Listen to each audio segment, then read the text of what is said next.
ესტაფეტა. სპორტული ток-შოუ საზოგადოებრივ რადიოში. ყოველ საღამოს 8:10 წუთზე.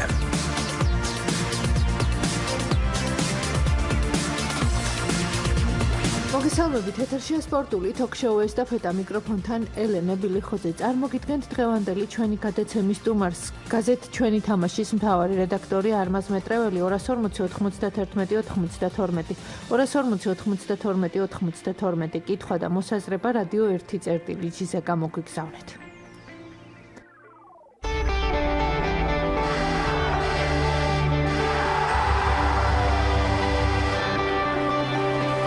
მთავარი სპორტული მოვლენების მიმოხილვა, კომენტარი, ანალიზი, მიღწევები და განცდილი მარცხი, მედალი და ხალხის აღიარება. ყველაზე ამაღელვებელი და აზარტული სპორტის სამყარო ელენე ბილიხოძის გადაცემებში.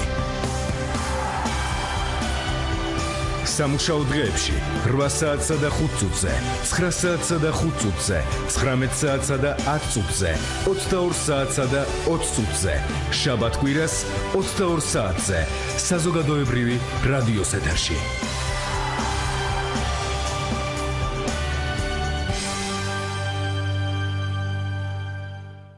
არმაზ, კიდევ ერთხელ მოგესალმებით, მადლობა რომ ხართ ჩვენი გადაცემის სტუმარი. მოდით თავდაპირველად ბრძანეთ თასის გათამაშების შეხვედრებზე. გუშინ თქვენ თავად იყავით, საკმაოდ საინტერესო და დაძაბული მატჩის თვითმხილველი, რომელიც მიხეილ მესხის სახელობის არენაზე ჩატარდა. მოგესალმებით, დიდი მადლობა მოწვევისათვის. მინდა ესე იგი ცოტა გაკვირვებაც კი გამოვხატო, ისე კარგად რაღაც სულ არ ეთყობოდა ამ თასის გათამაშების პირველ შეხვედრებს, სასტარტო შეხვედრებს, რომ რაღაც სეზონის მეორე წლის დასაწყისი იყო. რაღაც ძალიან კარგად ერთი ამას ვთქვით, რაღაც კარგი ტემპში ჩატარდა, ვფიქრობ, ყველა შეხვედრა. ბუნებრივი არ მინახავს ყველა მატჩი, მაგრამ გამოხმაურებიდან გამომდინარე შემიძლია ვთქვა, რომ კარგი სტარტი იყო სეზონის. და იგივე ეს გოლიანობაც რაღაც ბოლო პერიოდში ქართული ფეხბურთისთვის ერთგვარი უცხო ხიბლიც კი არის.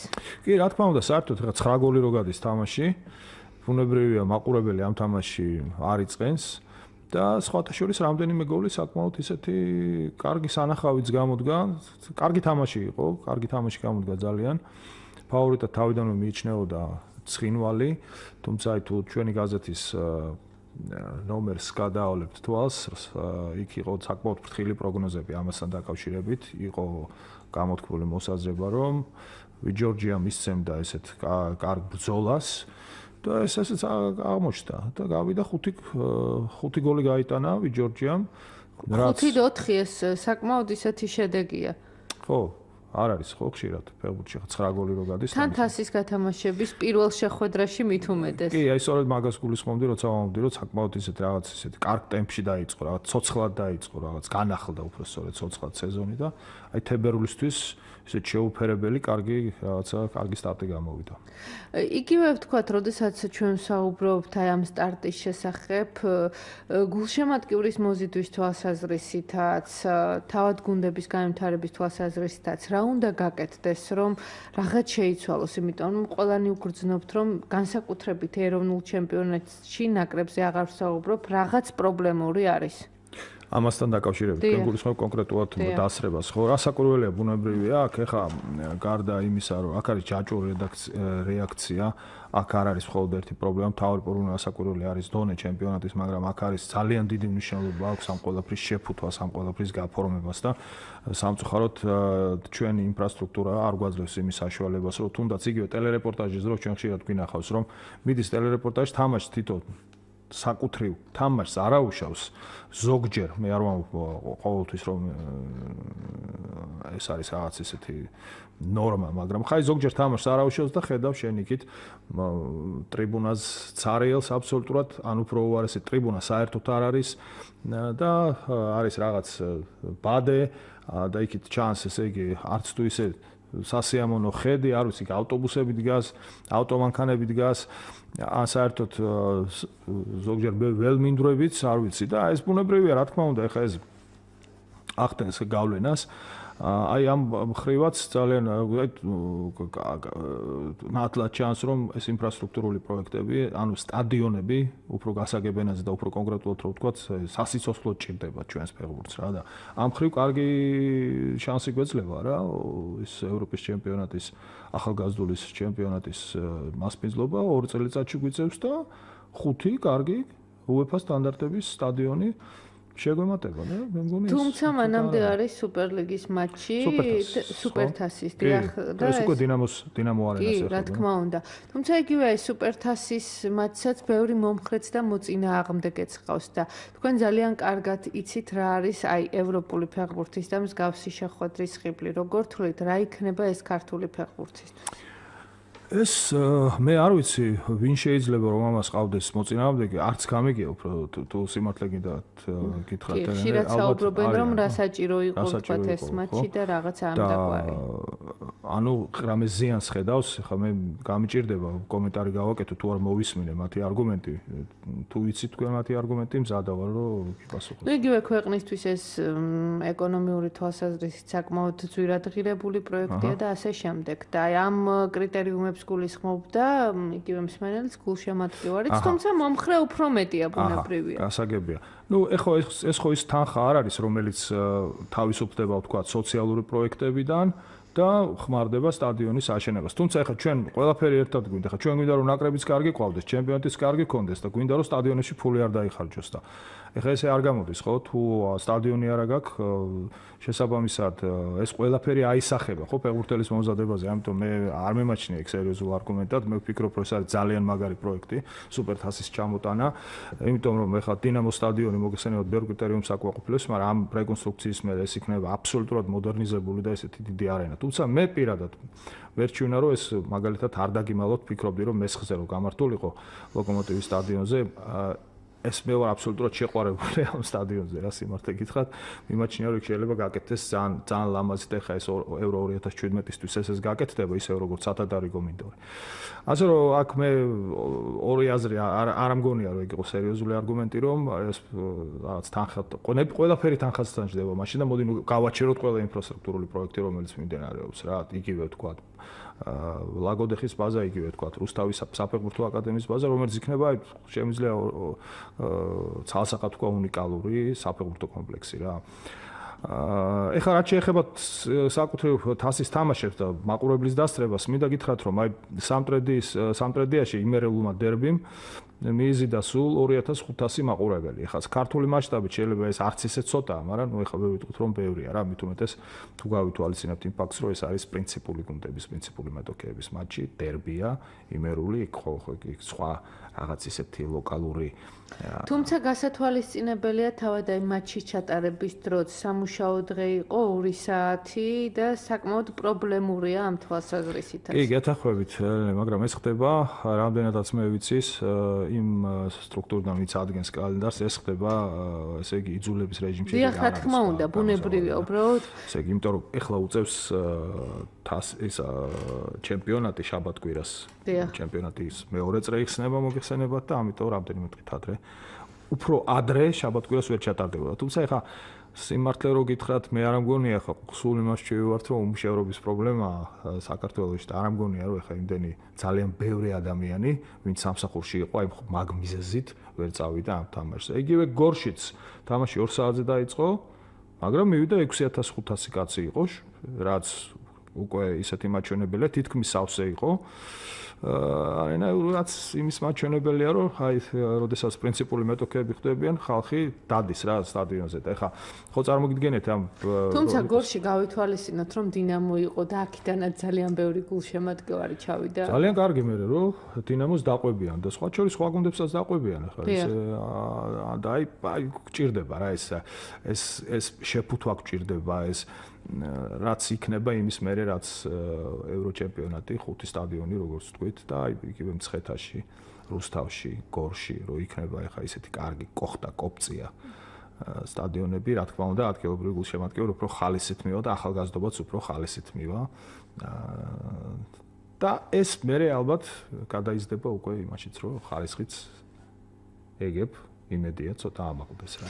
ბრძანეთ რომ იწყება რეპორტაჟის დროსაც უკაცრავად ელენე, როდესაც რეპორტაჟები იქნება, უკვე აღარ იქნება ის ველმინდვრები საწინააღმდეგო ტრიბუნაზე და გამოჩნდება რაღაც ლამაზი კოხტა სტადიონი და ადამიანს გაუჩენს იქ მისვლის სურვილს, გაუღვიძებს, ვისაც ეზარება, ან არ უნდა იქ მისვლა იმ ყინვაში, იმ კარში, გადახურული რო იქნება, რო იცის რომ წვიმა არ ჩამოვა, პატარა კოხტა სტადიონზე, რა თქმა უნდა, ახალ სტადიონზე უფრო მეტი ხალისით მივა და ბუნებრივია, რა თქმა უნდა, ყველაფერი სიახლე რაღაც ერთგვარი სტიმულია. სტიმულია. ჩვენ გვახსოვს, რომ რუსეთის ჩემპიონატი მაგალითად თავიდან, როდესაც საბჭოთა კავშირი დაინგრა, იყო აი ცადა დედამიწა ვიდრე არის ახლა. იქაც პრობლემა იყო დონის აწევის და შემდეგ ძალიან დიდი როლი ითამაშა NTV-მ, ძალიან დიდი როლი ითამაშა PR-მა და თუ ჩვენ გავიხსენოთ თუნდაც, რომ ქართველი ფეხბურთელები იმ დროს იყვნენ მოწინავეთა რიგებში და იგივე ვლადი კავკაზის ალანია ქართველ ფეხბურთელებმა ათრიეს, ხო? იგივე ყაველაშვილმა, შელიამ, რევიშვილმა, რომლებიც ჩემპიონები შემდგომ პერიოდში კი იქ ბევრმა ითამაშა ძალიან, მათ შორის დემეტრაძემაც, რომელიც ბომბარდირიც გახდა რუსეთის. და სხვა შორის საკმაოდ ანგარიშგასაწევი ძალაც იყო, იგივე რუსულ ფეხბურთში ალანია გახდნენ და დედაქალაქის მოსკოვის გუნდებს ამხელა ტრადიციის და ამხელა ბიუჯეტიან გუნდებს, თუმცა მაშინ მათაც არ ქონდათ მცირე ბიუჯეტი კალაზოვის დროს, მაგრამ ეხლა ეს სხვაგან წაგვიყვანს ახლა ეს. მე იმ კონტექსტში ვახსენე, რომ როდესაც ეს უნდა ეხმარებოდეს ტელევიზია ფეხბურთს და ფეხბურთი ტელევიზიას და აი როდესაც ეს თანამშრომლობა შეიკრება, აი მაშინ მე ვფიქრობ, რომ გუნდებში დამატებით შემოსავალი წყაროს გაჩნდება, მარტო ის არ არის, რომ ლამაზად გამოჩნდება, თქვათ, რეპორტაჟის დროს რა.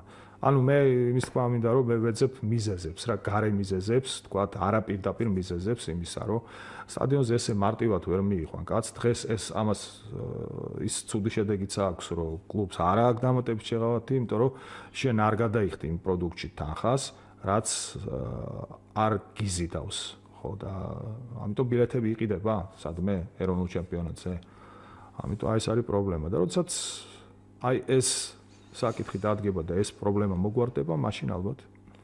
და თავადაც ბრძანეთ, რომ შაბათ-კვირას უკვე გაიმართება ეროვნული ჩემპიონატის მატჩები და ალბათ საკმაოდ საინტერესო იქნება სამტრედიისა და დინამოს მატჩი. კი, რასაკურველია ისე როგორც საინტერესო იყო ეხლა და საკმაოდ კაი ხარისხის გორი დინამოს შეხვედრა და სამტრედიის დაპირისპირებაც, იმიტომ რომ სამტრედია, დინამო და გორის დილა ეხლა მოიაზრებიან მთავარ ფავორიტებად და მეც დიდი ინტერესი თველი სიმართლე გითხრათ ამ შეხვედრას. კარგი საინტერესო დეტალია რომ ხიზანიშვილმა ითამაშა მთელი თამაში უკვე, ხიზანიშვილის დარჩენა გადაწყვეტილია, ანუ უკვე თამაშობს ხიზანა სეზონის ბოლომდე დარჩება სამტრედიაში, როგორც მინიმუმ. ესეთი მნიშვნელოვანი დეტალი იყო, მე ვფიქრობ, რომ ესეთი გამოცდილი ფეხბურთელები და რა თქმა უნდა, ბევრს ძენენ არა მხოლოდ საერთოდ ჩემპიონატს, საკუთრივ კლუბსაც, კერძოდ მის თანაგუნდელებს ბევრს აძლევთ ამისთან გამოცდილი ფეხბურთელის გვერდზე თამაში და სამტრედია გეთანხმებით, რომ იქნება ერთ-ერთი ფავორიტი. და იგივე აი ხიზანიშვილის ეს გადაწყვეტილებაც ძალიან ბევრისთვის არის მისაბაძი, იმიტომ რომ ყოველთვის გამორჩეული იყო, თქვენ მას ჩემზე უკეთი ცნობთ, ყოველთვის გამორჩეული იყო, მაშინაც კი როდესაც იყო ახალბედა, მაშინაც კი როდესაც იყო ვარსკვლავი, მაშინაც კი როდესაც იყო ლიდერი, ყოველთვის იყო თავმდაბალი და მისი ეს აქციელი ყველასთვის უნდა იყოს, ნამდვილად სამაგალითო, ეს სიყვარულიც, თავდადებაც და ძალიან ბევრი რომ ყოფილიყო იტყოდა რომ მე იმ გუნდში არ ვითამაშებ და კი, აი მას ეს საბედნიეროდ რასაკურველია თუ ზურაზე ალაპარაკი და გეთანხმებით რომ რაღაც უსარგებლო კუდაბზიკობა არ ახასიათებს, არის პროფესიონალი თავის საქმის და თუ გვაქვს იმის საშუალება და გვაქვს მე მგონი 20 წამი კიდე დავხარჯოთ ამ თემაზე. რა თქმა უნდა. იმასაც ვიტყვი რომ მას შეეძლო გაცილებით კიდევ უფრო გაცილებით უკეთესი ფეხბურთი ეთამაშა, იყო ერთი პერიოდი, როდესაც 19 თუ 20 წლის ასაკში მას ჰქონდა შანსი რომ მოხვედრილიყო არსენალში. ლონდონის არსენალში და ჩვენ თუ გავიხსენებთ კალაძის მაგალითს, რომელიც ლაბანოვსკის ხელში მოხვდა და რამხელა პროგრესი განიცადა კიევის დინამოში კახიმ. ჩვენ ყველანი ამის მომსწრეები ვიყავით თავის დროზე და მე ვფიქრობ, რომ ზურა იყო უნიჭიერესი ფეხბურთელი, რომელიც იმ პერიოდში რომ მოხვედრილიყო არსენ ვენგერის ხელში, ჩვენ მისი სახით გვეყოლებოდა კიდევ უფრო დიდი, აი ძალიან მასშტაბურ ფეხბურთს ითამაშებდა. ნუ ასე იყო, ასე მოხდა, რომ მოხდა აღმოჩნდა მე შემდეგ დანდიში არსენალის მაგივრად. და მოდით აი სხვა შეხვედრებზეც ერთგვარი თქვენი წინა სამატჩო პროგნოზი. გურია ზესტაფონი. გურია ზესტაფონი ხა მოგეხსენებათ განსაკუთრებით აი ზესტაფონში ბოლო პერიოდში განვითარებული მოვლენების შემდგომ ეს ერთგვარი ტესტ მატჩი შეიძლება კი იყოს. კი, ასაკურველი ეს დაგვანახავს. ეხლა სად დგას ზესტაფონი, სადაც ეხლა მივიდა სამუშაოდ გიორგი გუჩაძის შემდეგ მიკაძე გიორგი.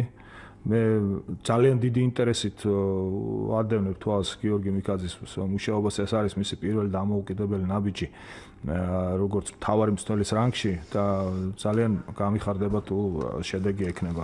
თუმცა მიდის ამის თუ სიტუაციაში. მას მოусმინოთ და შემდეგ სხვა შეხვედრებზეც ვისაუბროთ. გისმენთ. მოგესალმებით, ქალბატონო ელენა. მოგესალმებით. ცოტა გვიან ჩაგერთეთ, არ ვიცი, სტუმარი ვინ აქ? არმაზ მეტრეველი. ძალიან სასიამოვნოა.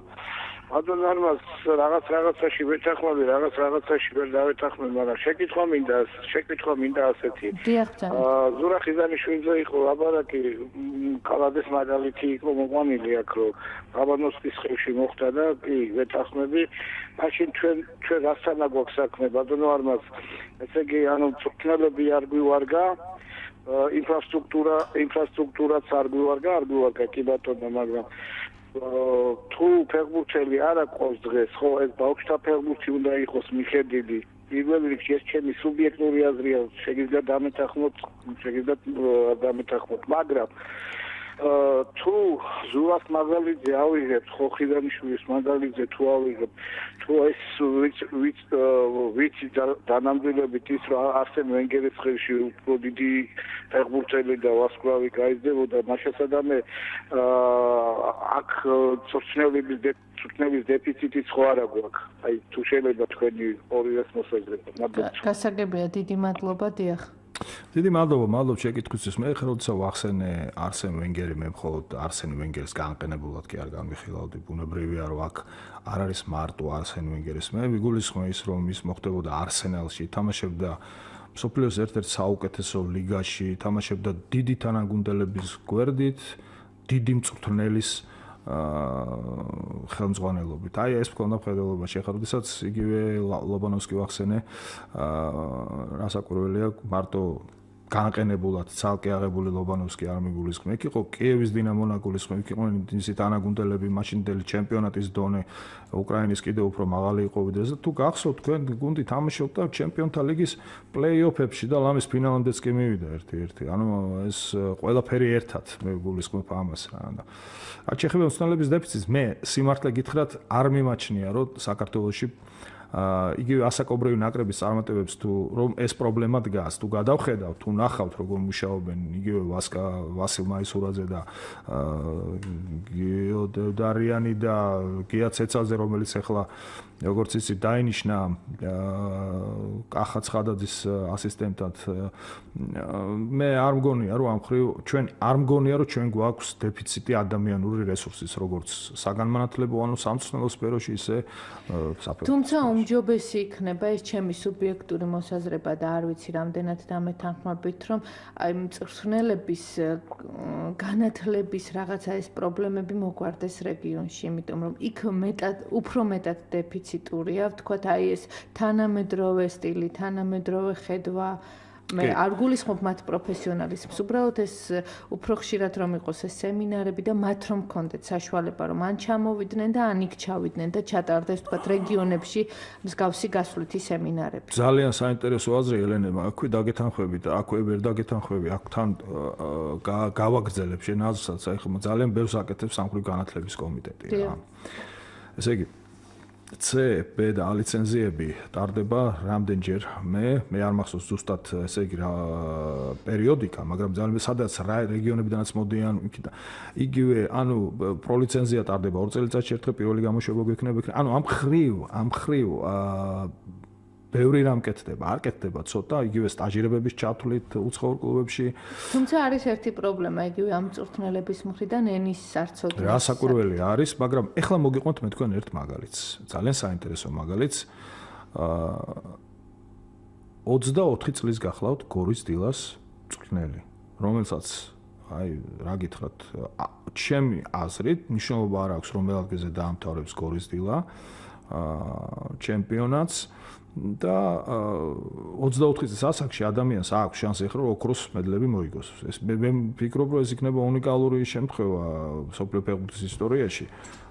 ასად არ გამიგია ხარ ვიცი სტატისტიკოსი არ ვარ და ალბათ სადღაც რაღაცა მსგავსი ან ცოტა უფრო იქნებოდა. ანუ რისი თქმა მინდა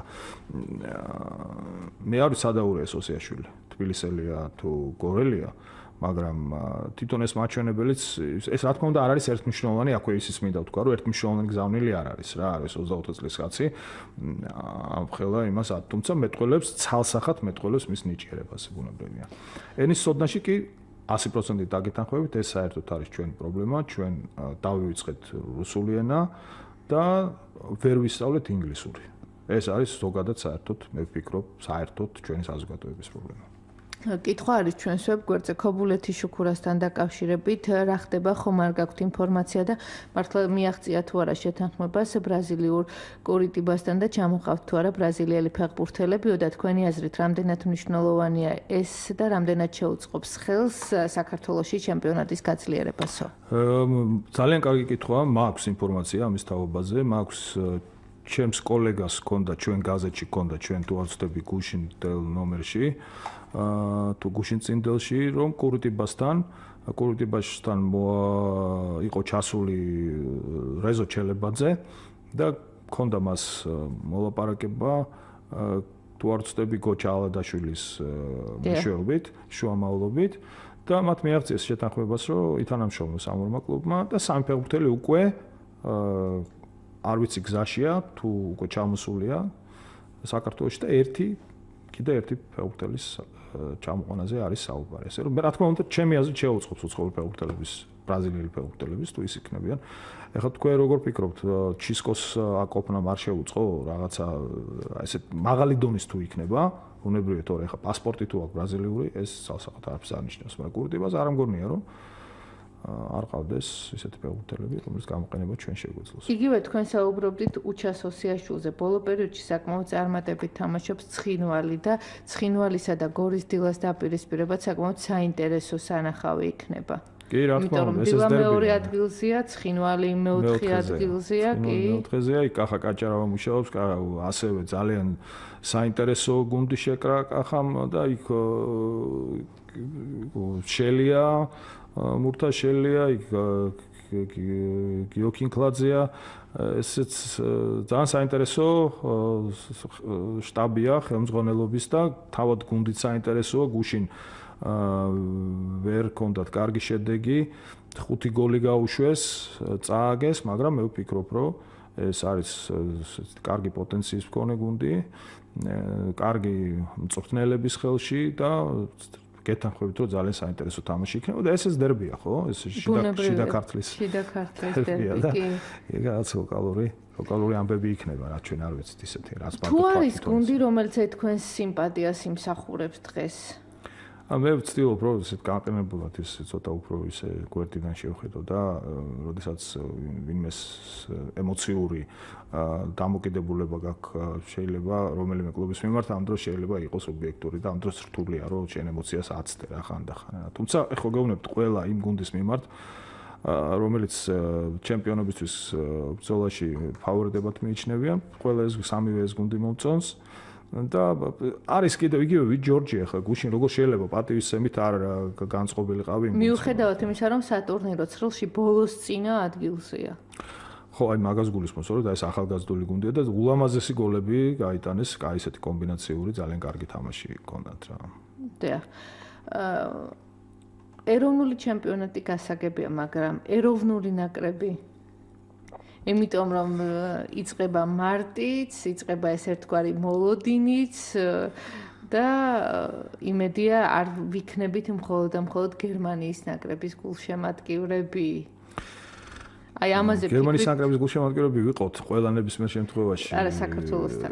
ერთი ხო გამონაკლისის გარდა, ხო, როდესაც გერმანია ითამაშებს, მე არ მაქვს არ ვითარი საწინააღმდეგო გერმანიის ნაკრების ბუნებრივია, ერთ-ერთი მსოფლიო ფეხბურთი, მიხოთ იმისა რომ არ ვარ, თქვა, გერმანული ფეხბურთის ესეთი გამოხატული ფანი, მაგრამ ისე როგორც ბრაზილიური, არგენტინული ესპანური, თქვა, არ ვიცი, იტალიური, რა ვიცი, რა ვთქვა, სოფლიო ფეხბურთში ერთ-ერთი უდიდესი როლის მატარებელია და ეჯგარეშია რომ ერთ-ერთი უძლიერესი გუნდი ყავს. რა გინდათ რომ გითხრათ გერმანიასთან დაკავშირებით გითხრათ რომ მოვიგებთ გერმანიასთან? არა, როგორი უნდა იყოს საქართველოს ნაკრები, იმიტომ რომ ძალიან საინტერესო პერიოდი. ძალიან საინტერესო დიახ და რაღაც ერთგვარი გარდატეხის ეტაპიც უნდა იყოს თავად ფეხბურთელებისთვისაც, ჩვენთვისაც და იმაზე მეტი მოთმინება უნდა ვისწავლოთ თითოეულმა ჩვენგანმა, ვიდრე ვთქვათ დღემდე იყო, იმიტომ რომ ასეთ ურთულეს პერიოდში დღეს, როდესაც კახი ცხადაძემ ეს გადაწყვეტილება მიიღო, შეიძლება ითქვას, რომ არც ერთ მწვრთნელს თუ კი გადავხედავთ, ასეთ ურთულეს პერიოდში მსგავსი გადაწყვეტილება არ მიუღია. ეხლა გეტყვით თქვენ, ესე იგი რა რეალობის წინაშე ვდგევართ ჩვენ, ესე იგი ჩვენ ყოველთვის გვახასიათებს ჩვენ უკიდურესობაში ვარდებით ხოლმე, უკიდურესობიდან უკიდურესობაში, ან გვაქვს ესე იგი გადაჭარბებული, მოჭარბებული მოლოდინები და ან გვაქვს რაღაც აი რა გითხრათ რა აპოკალიფსური პესიმიზმი, ესე იგი ვარდებით ერთიდან მეორეში, მე ვფიქრობ ცოტა უფრო პრაგმატულად თუ შევხედოთ გერმანიას აგებული მსოფლიო ჩემპიონატს ვეთამაშებით, რომელსაც სუდი სატურნირო მდგომარეობა აქვს, რომელსაც 3 ქულა აერევით შირდებათ შემდგომ ეტაპზე, ხა თუ ქულები დაკარგეს თბილისში, უკვე კითხვის ნიშნის გაშკება მათი ფინალურ ეტაპზე გასვლა. ამიტომ ბუნებრივია ძალიან მძიმე თამაში იქნება, თუმცა ეს არის უნიკალური შანსი, როდესაც ჩვენ საქართველოს ნაკრების მაისურით, ესეთი პატარა ქვეყნის მაისურით გადიხარ გერმანიასთან სათამაშოდ, მით უმეტეს სახლში. ჩვენ გეძლება უნიკალური შანსი, რომ ერთხელ მაინც ცხოვრებაში რაღაც გააკეთო, ისეთი რისი შანსი შეიძლება მეორედ არ გქონდეს. აი, არ ვიცი რა გითხრათ, ხო ობიექტურად რომ გერმანიის ნაკრები უფრო ძლიერია ფაქტია. კვლავ მსმენელი გველოდება გისმენთ, გამარჯობა. გამარჯობა. მოგესალმებთ. გამარჯობა.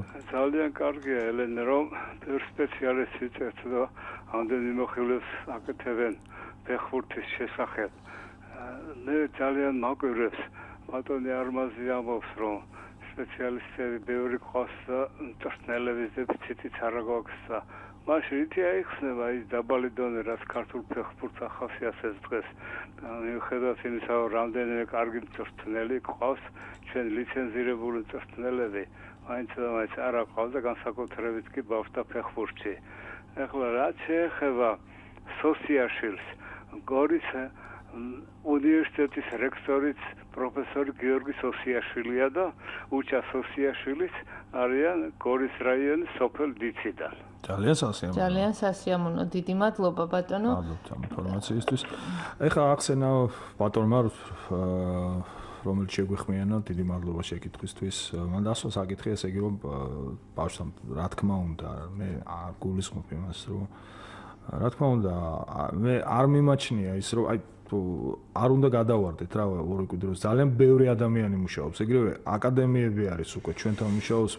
საბურთალოს აკადემია, დინამოს აკადემია, ფეხბურთის ფედერაციის აკადემია. ამ ხრივ დიდი პროგრესია, მე ვფიქრობ, ბავშვთა მცდელობის ხრივ. ეგივე ახლა თუ ჩვენ ვლაპარაკობთ რომ მცდელები არ აბა საიდან მოდიან ის ბავშვები, ვინც ასეთ შედეგებს აღწევენ ასაკობრივ ნაკრებში, ხო? მე ნახევარ ფინალისტი ბოლო 4 გუნდში ვიყავით ვასილ მაისურაძის დროს სლოვენიაში, ხო? შემდეგ გია ცეცაძეს გუნდი ასევე მოხვდა ფინალურ ეტაპზე და ბევრი არ დააკდა იმისთვის, რომ ასევე მეოთხე ნახევარ ფინალში გასულიყო გუნდი რა. ანუ ამ ხრივ რაღაცა ელიტ რაუნდებშიც მუდმივად ვთამაშობთ. არის რაღაცა წარმატებები, არის პრობლემები ბუნებრივი ამ ხრივაც არის და ამიტომაც სტარდება სწორედ ეს ამდენი C, B და A ლიცენზიის კურსები, რომ ბევრი მწვრთნელი ლიცენზიანტი პირველი პროგრამოშვება გვაქვს ახლა გვექნება აპრილის ბოლოს უკვე 16 თუ 17 მსმენელი კურსანტი ესწრება, მათ შორის ჩვენი გამოჩენილი ფეხბურთელები, ისე როგორც ახალგაზრდა სპეციალისტები. პრობლემები ბევრია ბუნებრივია, მათ შორის განათლების კუთხითაც, მაგრამ ის რომ საერთოდ არ აყვავს, ამაში ბუნებრივია ვერ დაგეთანხმებით. მსმენელები გველოდებიან, გისმენთ, გამარჯობა. ბატონო არმაზ, დიახ. დიდი ბოდიშია ესეთ შეკითხვას დაგისვათ ახლა რა შეკითხვას დაგისვათ. თქვენ მე რამდენად აღნიშნეთ რომ ასაკობრივი ნაკრები. აი ძალიან მართალი ბრძანდებით, იცით? ასაკობრივში ვახცევთ რაღაცას, შემდეგ ეროვნულში იგივე ბიჭები რო გადადიან, იქ უკვე შედეგი 0-ის ტოლფასია. ეს ერთი და მეორე კიდე რა მინდა იკითხოს. ასე თუ ისე როგორღაც ზოგი დაბალ გუნდში, ზოგი საშუალო გუნდში ხდება, ხო? იქ არაფერი აღარ არის, გამონაკლის შემთხვევებში და რაღაცა. ჩვენ გავიხსენოთ თქვენ იგივე გიოქინკლაძე ახსენეთ და გიოქინკლაძე ინგლისში რეპს აკეთებდა და იმის მერე არავინ არაფერი, კახი ყალაძე კიდო იყო, კიდე სხვა თემაა და აი განარჩენი ფეხბურთელმა თუნდაც ევროსარბიებზე რას აქვს მიღწეული თუ შეიძლება რომ ამის. კი, დიდი მადლობა. კიდევ ერთი მსმენელი არმას და შემდგომ უპასუხოთ ორივეს გისმენთ გამარჯობა. მოგესალმებით ქალბატონო ელენე. მოგესალმებით. მოგესალმებით ბატონო არმას. გამარჯობა.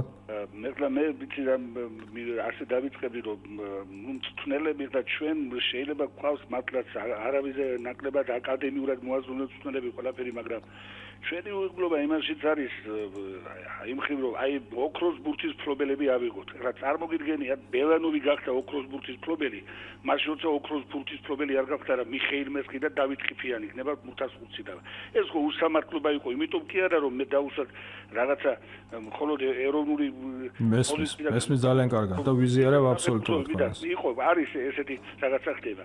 ეხლა მე ესეთი კონკრეტული შეკითხვა მაქვს, მაგრამ სანამ კონკრეტულ შეკითხვას დავსვამდი, ერთს ვიტყოდი რომ ხშირად ლაპარაკობენ ფეხბურთი ბიზნესია თუ ღირსება ხوارდება. არავითარ შემთხვევაში ფეხბურთში რაც ჯერეთი ფენომენი ძლიერია ფეხბურთის და მაგრამ იმხელა აუდიტორია ყავსო შემოდის ეს ფული და ბუნებრივია ფული იტრიალებს, მაგრამ არც სპორტული ღირსება და არც ადამიანური ღირსება ფეხბურთში არ დაკარგულა და თუნდაც ზლატან იბრაჰიმოვიჩის აი ეს ჟესტი შედის დაწინააღმდეგოთ. აი მithumetes ჩვენ ქვეყანას თუ გავითვალისწინებთ რომ ჩვენთანაც იფშილობს ხალხი, ესე იგი ადამიანური ღირსების რესურსისგან, წმინდა სპორტული ღირსების ფეხბურთი, ღირსების რესურსის ფეხბურთის აი და ღმერთთან უკრას ეს დაიკარგოს. ეხლა ერთი კონკრეტული შეკითხვა ბატონო ვარბას. აი რომელი გირჩევნიათ, ეხლა მორაგბეებმა გადაუარეს გერმანიის ნაკრებს და იქ არ იყო პრობლემა, ხო? და ეხლა ფეხბურთში აი რომელი გირჩევნიათ? საქართველოს ნაკრებმა ითამაშოს შემტევი ფეხბურთი, შექმნას უამრავი საგოლე მომენტი, ვაჟკაცურად ითამაშოს და წააგოს დავითნო თუ აიციოს შედარებით დაცვითი ფეხბურთი ერთი იმდენი რომ დაუშვათ ბურთი გადაუკეტოს რაღაც სივრცეები გერმანიას და მიაღწიოს პრეს. აი რომელი გირჩევნიათ თქვენ? დიდი მადლობა, დიდი მადლობა. შემტევი ფეხბურთი და წავაგოთ და დაცვითი ფეხბურთი და ვითამაშოთ პრე? ეს იყო კითხვა. ალბათ. კარგით. ეხა პირველი მსმენელს ასაკობრივში მიღწეული წარმატებების შემდგომ უკვე ეროვნულში ეს ყველაფერი 0-ის ტოლფასიაო. პირველ რიგში მინდა მადლობა გადაუხადოთ. ძალიან კარგი შეკითხვაა. მე ესე იგი ბოდიში მოიხადა მკითხველმა და ეთყობა ნათ კორექტული პიროვნებაა რომ მე საბოდიშო კი პირიქით ძალიან აი როგორ გითხრათ აი დაჭერილი არის სისტემა, რაც არის ძალიან მნიშვნელოვანი რა. ძალიან კარგად არის თემა წამოწეული. ეხლა რა ხდება? მეც ბუნებრივია ისე როგორც მას ყველა ჩვენგანს მეც მაღელვებს ეს თემა და მაფიქრებს აი რატომ ხდება რომ ასაკობრივში გვაქვს წარმატებები. მე თვითონ ეს იცით ისეთი დილემასავით იყო ჩემს დროსაც, აი მე როდესაც ბავშვი ვიყავი და ვთამაშობდი ფეხბურთს, ქართული გუნდები საკავშირო არენაზე, აი გეტყვით პირდაპირ ბრწყინავდნენ ეს ბავშვებში და ეს ტრადიცია შენარჩუნდა და დღემდე მოდის ეს, რომ ესე იგი თუმცა მაგრამ მე ეს ყველაფერი გადაიზრდებოდა და ისახებოდა ქვეყნის პირველ გუნდზე და დინამოს ხა როგორც წესი ერთ-ერთი საუკეთესო გუნდი იყო საბჭოთა კავშირში, ნებისმიერი თითქმის ყველა თაობაში, ხო? და ეხლა დღეს ეს აღარ არის. ეხლა რა შეიძლება რომ იყოს ეს მიზეზი? ეს შეიძლება იყოს ბუნებრივია ეს აქ არ არის ერთი მიზეზი, უფრო კომპლექსურია. ეს თემა უფრო კომპლექსური არის. მე ვფიქრობ, რომ აქ არის აი მაგალითად ავიღოთ, აი სად ხდება ძალიან მნიშვნელოვანი ჩემპიონატი, თუ რომელშიც თამაშობ. მე როდესაც წეღან ვახსენე ხიზანიშვილი და ვახსენე კალაძე, რომლებიც ძალიან ახალგაზრდა ასაკში მოხვდნენ ორ სხვადასხვა გარემოში. ერთი მოხვდა შესანიშნავ დიდ მწვრთნელთან, უდიდეს ავტორიტეტთან, კარგ ჩემპიონატში, მაშინ მაღალი დონე იყო, ხო გახსოვთ და მახსენეთ კიდევაც კინო ლიგის ფინალამდე მივიდნენ, იმდენად ნახევარფინალში ითამაშეს, თუ არ ითამაშეს, არ მეოთხე ფინალში ნამდვილად მახსოვს რომ ითამაშეს და ჩვენ გვახსოვს კიევის დინამო ბარსელონას უგებდა იმაში. მაშინ კახა ჯერ არ იყო გადასული, მაგრამ ბარსელონაზე კამპ-ნოუზე აქვს მოგებული 3-0 შევჩენკოს დროს. ანუ მაღალი დონე იყო და იქ ფეხბურთელი იზრდებოდა. ეხლა რო არ გამიქცეს აზრი, ესე იგი რატომ ხდება? იმიტომ პირველი მიზეზი არის ის, რომ ესენი უნდა მოხვდნენ ეს ბიჭები კარგ ჩემპიონატში. ეს უნდა იყოს ჩემპიონატი, რომელიც მისცემს მათ საშუალებას, რომ გაიზარდონ ისინი. აქ ჩვენ კიდევ ხედავთ იმ რეალობას, რომ ეს ბიჭები, რომლებიც საერთაშორისო არენაზე ჩვენი ქვეყნის ღირსებას 17-19 წლის ასაკში აი ამ ასაკობრივ გუნდებში იცავენ ისეთ ღირსეულად საკუთარ გუნდებში სამწუხაროდ მათ სათამაშო პრაქტიკა ბევრი არ აქვს და ამაზე სულ მიუთითებენ ასაკობრივი ნაკრების მწვრთნელები. ეს არის ჩემი აზრით მიზეზი იმის, რომ ერთ-ერთი მიზეზი. მეორე მიზეზი, ესე იგი, ჩვენ რადგან არ ვართ ევროკავშირის წევრი ქვეყანა, ევროკავშირის ბაზარზე ქართველი ფეხბურთელის მოხვედრა არის გართულებული უფრო რა. იქ ეხა მე მახსოვს მაგალითად იგივე ლიტვის მაგალითი რომანოვი რო იყო ჰარტსის პრეზიდენტი. ეხლა მე შოტლანდიაში ცხოვრობდი იმ პერიოდში და მე შემიძლია რომ შევადა უფრო კარგად ვიცნობდი ამ სიტუაციას, რა ვიცნობ. 16-17 ფეხბურთელი ლიტვიდან სულ იყო რა. ესე იგი მე გულისხმობ ჰარტში გასინძვაში იყო მუდმივად და შემდეგ შოტლანდიაში ჩებოდნენ და ყოველწლიურად თამაშობდნენ. ხა ჩვენ ამის ფუფუნება, ხა შოტლანდია არ არის ის დონე რომ თქვა იქ ძალიან გაიზარდოს ფეხბურთელი, მაგრამ მაინც იქ უკეთესი პირობებია ხო შედარებით. ანუ ერთ-ერთი მიზეზი ის არის, რომ ისინი ვერ ხვდებიან ძლიერ ჩემპიონატში. იგივე ავიღოთ, ეხლა მე მქონდა მოლოდინი იმის, რომ სხირტლაძე და ჭანტურია, ხა ჭანტურია სხვა თემა არის, ხო, იქ მოხდა კლუბში მე ცოტა აერია, ეხლა ისევ დიდი იმედი მაქვს, რომ ითამაშებს, იმიტომ რომ ძალიან ნიჭიერი ბიჭია და მაქვს იმედები. დიდი მოლოდინი მქონდა იგივე სხირტლაძეზე, რომელიც ასევე ვფიქრობ, რომ ძალიან ნიჭიერი ფეხბურთელია, მოხდა დანიაში. და აი სულ ველოდები როდის გაიზრდება და როდის აი ეთყობა ეს არის კომპლექსური პრობლემა, რომელთაგან მე ერთ-ერთს გამოვყოფ იმაში, რომ სამწუხაროდ ორგანიზებულად ვერ ხერხდება ამ ბავშვების, რომლებიც ასაკობრივ ნაკრებში თამაშობენ, შემდეგ დიდ დონეზე, უკვე პროფესიონალ დონეზე, კარგ ჩემპიონატებში და კარგ კლუბებში თამაში. აი ეს არის ერთ-ერთი მთავარი მიზეზი ჩემი აზრით, თუმცა არაერთად. იგივე ჩვენი მსმენელი საუბრობდა, თქვათ, უიღბლობაზეც თუ კი შეიძლება ითქვას ქართველი ფეხბურთელების. მე ამას ისევ დავარქმევდი იმ პერიოდში, ნაკლებად იცნობდნენ ქართულ ფეხბურთელებს, თორე ხა მიშა მესხირო მიშა მესხის ბუცი, აი ნაცვამი ბუცი ჯობდა, ეხა არ მინდა არავინ დავაკნინო, ეხა ჩვენ იმიტომ კი არა რომ თქვა ბელანოვი გავლანწყოთ აქ რა შუაშია ბელანოვი ხო მისცეს ის პრიზი და აიღო ამ კაცმა და მიშა მესხისთან ბელანოვი კი არა მსოფლიოს ყველა დროის ვერც ერთი მარცხენა გარემარები ვერ მივიდოდა და ეს სამწუხაროდ ეხა დათო ყიფიანი ახსენა და შესანიშნავი სვეტი ქონდა თავის დროზე გიო ახვლედიანს, რომელიც ჩემი აზრით არის თანამედროვე ქართული მწერლობის, არ ვიცი, საუკეთესო წარმომადგენელი, ასე ვთქვათ.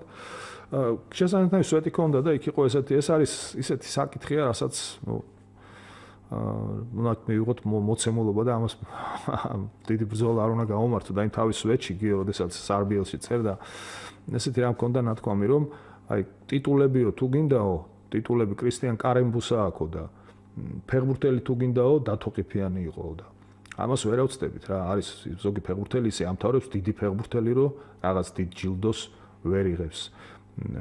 ზოგი კიდევ არ არის გამორჩეული ფეხბურთელი, არის ასე ვთქვათ, ძალიან საშუალო ფეხბურთელი და ამთავრებს კარიერას ჩინ მენდლებით უამრავი რაღაც ესეთი ჯილდოებით და ასე შემდეგ. რაც შეეხება ბოლო კითხვას გერმანიის ნაკრებთან, რა გირჩევნიათ? ხო, აი გერმანიის ნაკრებთან. ეს არის მუდმივი თემა. აი იმ დღეს დათო ქლიბაძესთან საუბრობდი და დათო ესაუბრებოდა გაიოს დარსაძეს და გაიოზი საუბრობდა მწვრთნელის პოზიციიდან და დათო საუბრობდა, ბატონი დათო საუბრობდა გულშემატკივრის ფეხბურთის მოყვარულის, ფეხბურთის გურმანის პოზიციიდან და ძალიან საინტერესო დავა იყო რა. გაიოზი ამბობდა, ბატონი გაიოზი აფიქსირებდა, რომ მწვრთნელისთვის მთავარია ტაბლო ანგარიშზე, ტაბლოზე ანგარიში და დათო კიდე ამბობდა იმას, რომ მისთვის როგორც ფეხბურთის მოყვარულისთვის ეს იყო მეორე ხარისხოვანი, მას უნდა და ენახა სანახაო, მას ის სანახაობისთვის, რატომ უყვართ ფეხბურთი სვამს ასე კითხვას. სანახაობისთვის უყვართ, ხო? იმიტომ რომ ის არის აი გართობს და ის გიზიდავს, გიპყრობს და გითრევს, თუ შეიძლება ასე ითქვას და გააჩნია ამას რა კუთხით შეხედავ რა. თუ შეხედავ ისე როგორც ფუნქციონერი, ბუნებრივია, როგორც მოხელე, როგორც შენი საქმის, შენი პროფესიიდან გამომდინარე, ბუნებრივია, მაშინ შენ შედეგი გინდა. და როგორც რაც შეეხება გულშემატკივარს, შენ ბუნებრივია მიდიხარ იქ სანახავთ. ხა ჩვენ თუ მართლა იმდენი არჩევანი ექნება, ღმერთმა მისცეს ახალ ცხადაძეს, რომელსაც ჩვენ ყველანი ახლა ძალიან გულშემატკივრობთ, რომ ისეთი გუნდი, ისეთი შემსრულებლები ყავდეს, რომ მან ღია ფეხბურთის თამაშით გერმანიას რამდენიმე საგოლე მომენტი შეუქმნას. მე უბრალოდ ვშიშობ, რომ შეიძლება ღია თამაშის შემთხვევაში ჩვენ საგოლე მომენტი მაინც ვერ შევქნოთ და აი უკან ძალიან ბევრი გაუშვოთ. ამიტომ აქ ბალანსი არის ჩემი აზრით. საჭირო თუმცა პათოსი მესმის ძალიან კარგად ჩვენ ყველას მოგვენატრა. ნამდვილი ფეხბურთი, ნაღდი ფეხბურთი, რასაც ამდენი ხანია ესე. კითხვა კიდევ ერთი ჩვენს ვებგვერდზე ქეცბაიას ჰქონდა იდეა გუნდებისთვის სავალდებულო ყოფილიყო ასაკობრივი ნაკრების მოთამაშე ფეხბურთელების ყოლაო და თქვენი აზრით შეიძლებოდა თუ არა ამ იდეის განხორციელება და გამოიღებდა თუ არა ეს რეალურ შედეგს, თუმცა ვიდრე ამ კითხვას უპასუხებთ მსმენელი ტელეფონით გველოდება გისმენთ გამარჯობა. გისმენთ. გამარჯობა ხალბატონო ელენე, მივესალმებით თქვენ სტუმარს. მოგესალმებით ბატონო. ეს პატარა თხოვნა მაქვს თქვენთან. უბრალოდ ორი. კი ბატონო. იქნება აი ამდენ კაი გადაცემებს გვასმენიებ და ეს უბერებელი მემატიანე ტარიელ სართანია მოიწვიო და ალაპარაკო რა. რამდენი რამე კარგი, რამის მთქმელია და რა ნიჭიერი, რა დიქტორი, რა ხმა და რა ვიცი. ეს ერთი. დიახ. მეორე, საბურთალოზე, ჯიქიას კუჩის ბოლოში არის გუნდი, რომელსაც წვრთნის, აღარ მახსოვს გვარი და არაჩვეულებრივი ახალგაზრდა ბავშვები ნეტა ვინმე მივიდეს და ნახოს რა პერსპექტიული ბავშვები არიან. ერთადერთი ადგილი, სადაც იწვრთნება მთელი ვაჟა-ფშაველას ახალგაზრდობა. ეხლა მიმდგარი არიან ვიღაცები, მოუყვანიათ სამშენებლო ტექნიკა და უნდა დაანგრიონ UVM-ის ტერიტორიაზე, ქარხანულ, უნდა დაუნგრიონ ბავშვებს ეს სტადიონი. თუ რამე შეგიძლიათ მიაქციეთ ყურადღება. ძალიან დიდი მადლობა, აუცილებლად გავითვალისწინებთ არმას. რაც შეეხება ბატონ ტარიელს, მე აუცილებლად შევეხმიანები მას და აუცილებლად მივალ მასთან და ეს ინტერვიუ ჩვენს ერთ-ერთ გადაცემაში აუცილებლად იქნება. დიახ, რაც შეეხება საკმაოდ მტკივნეულია დღესაც კი, როდესაც სტადიონების დანგრევის ეს მცდელობა არის და მსგავსი ფაქტი ხდება. რა თქმა უნდა, ესეთ იმდენად გულსატკენია რა. ის სტადიონები, სადაც არაერთი თაობა გაიზარდა, რამდენიმე მათგანი უკვე აღარ არსებობს.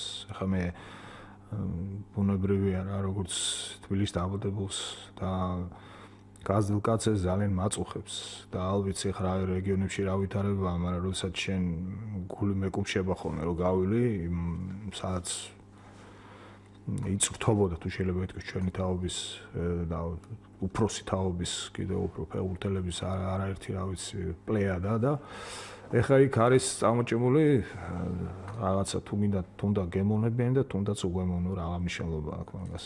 და ვებგვერდზე დაფიქსირებული კითხვის პასუხი რა შეიძლება იყოს არმას?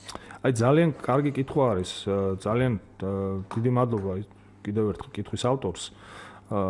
ძალიან საინტერესო თემა არის რა, ეს არის საკითხი, რომელიც აუცილებლად მოითხოვს მუშაობას რა. ანუ აუცილებლად სამუშაო დასაფიქრებელი მე არ ვიცი რა. როგორ უნდა დავთ უკვე პერსპექტიული ფეხბურთელია. ერთი მხრივ ყველა მწვრთნელს უნდა რომ ასაკობრივი ნაკრების კაცი ყავდეს ფეხბურთელი თავის შემადგენლობაში. ამ ფეხბურთელებს უნდა იყოს ბრძნა. თუ შეიძლება ასე ითქვას რა და აქ ეხა ჩვენ დავავალდებულოთ, ესე იგი უნდა ვეხვეწებით ჩვენ რომ ეს ფეხბურთელები მათ გამოიყენონ და ნონსენსია რა და თუმცა ამ რეალობის წინაშე ვდგევართ და მე არ მესმის რა არის ამ რეალობის სიმართლე გითხრათ მიზეზი რა ხდება არ მესმის რა როგორ შეიძლება რომ შენ ყავდეს გუნდში ასაკობრივი ნაკრების წარმომადგენელი და შენ მხოლოდ იძულების წესით ათამაშებდე მას. მე მგონი უნდა მიეცეს ხო ყველა იმ ბავშვს, ვისაც რაღაცა შანსი აქვს ამ თემაზე უნდა მუშაობდეს ყველა მწვრთნელი ნებისმიერი უნივერსიტეტი და ფაქტურად ნელ-ნელა დასასრულისკენ მიდის ჩვენი გადაცემა ეს ასაკობრივი ნაკრებები გიორგი დევდარიანის ბიჭები იწყებენ მზადება საკმაოდ ინტენსიურად რა თქმა უნდა დიდია მოლოდინი მაგრამ აი მათთვის რა უნდა იყოს მთავარი მწვრთნელისთვის მშობლისთვის რომ არ დაიკარგოს ეს თაობა მაინც და ითამაშონ იმიტომ რომ თქვენ უფრო მეტად და მეც ბუნებრივია მახსოვს ძალიან ბევრი ვარსკვლავი რომელზეც თქვენ უამრავი გადაცემა გაქვთ გაკეთებული სიუჟეტი და ამბობთ რომ ითამაშებდა დიდ ფეხბურთს, მაგრამ ეს არის ჩვენი საერთოდ ეს არის დიდი ხნის პრობლემა, რასაც თემა რომელსაც თქვენ ეხებით ახლა, იმიტომ რომ ძალიან დასანანია საქართველოს არ ყავს დასაკარგი ფეხბურთელი. ეს არის ჩვენ არ ვართ იმ რესურსის ქვეყანა, რომ იოლად შეველიოთ მეტნაკლებად ნიჭიერ ფეხბურთელს და ეს შემდეგ არ აისახოს ჩვენს ნაკრებზე, ჩვენს ასაკობრივ ნაკრებებზე, თუ გნებავთ ჩვენს საკლუბო ფეხბურთზე და შემთლიანად ჩვენ ფეხბურთზე. ამიტომ თითოეულ ფეხბურთელს უნდა გაუფრთხილდეთ თვალის შინივით და ვისაც რა შეუძლია თავის პოზიციაზე ყველაფერი უნდა გააკეთოს ამისთვის, რა ჟურნალისტის იგივე წამოწიოს ეს თემა, გაამხნევოს, წაახალისოს გულშემატკივარს თავისი მისვლით ალბათ სტადიონზე და იმ უშუალოდ იმ ხალხს, ვისაც მასთან შეხების სამუშაო პროცესია ჩართული, რა თქმა უნდა, იმაზე აღარ მოხდება. და ბოლოს ჩემპიონთა ლიგაზეც მინდა გკითხოთ, როგორია თქვენი პირველი შთაბეჭდილებები? რა გითხრათ, რაღაცა ისეთი გაორებული შთაბეჭდილება მაქვს, ხა ერთი თუ ჩვენ გუშინდელ თამაშებს შევხედავთ, მარტო სტატისტიკამ თუ მოგჭრა თვალი რა, იგივე ესე იგი რონალდომ ჩაატარა 58 თამაში მასში, რა ქვია, ჩემპიონთა ლიგაში, რეალის მაისურით და 58 გოლი გაიტანა რა. ეს არის აბსოლუტურად უნიკალური მაჩვენებელი, ბუნებრივია რა. იცით, აი თუ იმას გადავდებთ გვერდზე, რა ვიცი, რაღაც დასამახსოვრებელი თამაში მე დიდათ ვერ ვნახე სიმართლე გითხრათ. იგივე შახტარი ბაიერნის შეხვედრაში ძალიან კი იმუქრებოდნენ ეს ბრაზილიელები, რამდენიმე კაცი თამაშობდა მოიხსენებათ შახტარის შემადგენლობაში და სულ 13 ბრაზილიელი ირიცხება. შახტარის რიგებში რომ სოფლიო ჩემპიონატის რევანშს ავიღებთო სამარცხვინო წაგების შემდეგ, სენსაციური წაგების შემდეგ, მაგრამ რა ვიცი, რა გითხრათ ახლა. ბაიერნი ძალიან სოლიდურად გამოიყურებოდა და ალბათ როგორც ყოველთვის მუდამ ერთ-ერთი ფავორიტი იქნება.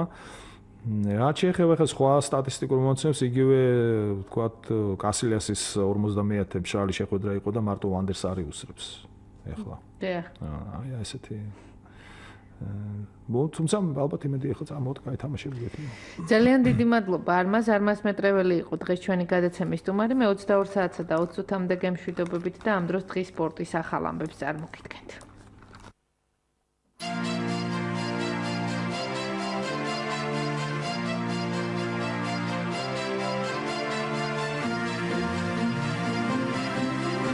ესტაფეტა სპორტული ток-შოუ საზოგადოებრივ რადიოში. ყოველ საღამოს 8:10-ზე.